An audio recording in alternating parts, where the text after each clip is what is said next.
Hello everyone, দেখো এখন সকাল 8টা বাজে। আমি কৃষ্ণনগরে যাব, একটু নিজের দরকারে যাব। সেখানে যাওয়ার জন্য আমি ট্রেনে উঠে পড়েছি।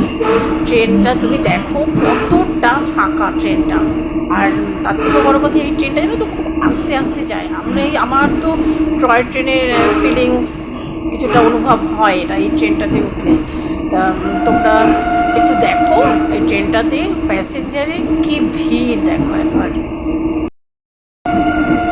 দেখো প্যাসেঞ্জার দেখতে পাচ্ছ তোমরা, ওই দূরে দূরে আছে। মনে হয় এই পুরো একটা কম্পার্টমেন্ট ধরে 5জন থেকে 6জন আছি আমরা। এই কম্পার্টমেন্ট পুরো ফাঁকা। এদিকে মেয়ে বসে আছে, আর এইদিকে দূরে 2-1জন আছে, আর আমি বসে আছি।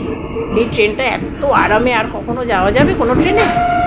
তা চলো কৃষ্ণনগরে পৌঁছে গিয়ে তোমাদের আবার দেখাবো। দেখো বন্ধুরা, আমি তোমাদেরকে বলেছিলাম না যে টয় ট্রেনের মতো হয় এটা।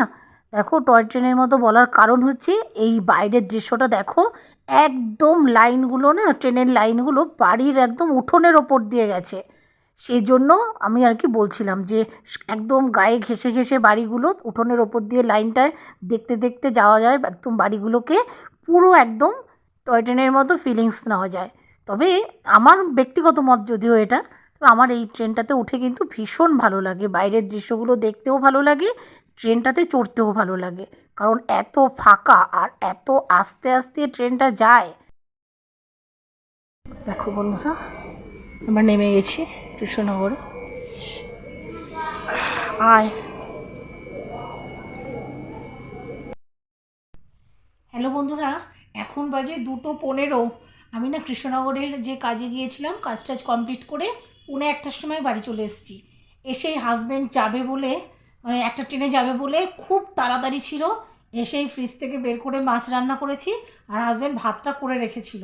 এইসব করে ভাতটা খেয়ে জাস্ট এই লেপে কম্বলের তলায় ঢুকলাম। আজকে ভীষণ ঠান্ডা, রোদ ওঠেনি, আর বাইরে কুয়াশা রয়েছে, দেখে বোঝাই যাচ্ছে না যে এতটা বেলা হয়েছে। তাহলে এখন একটু শুয়ে পড়ি, তোদের সাথে পরে দেখা করব।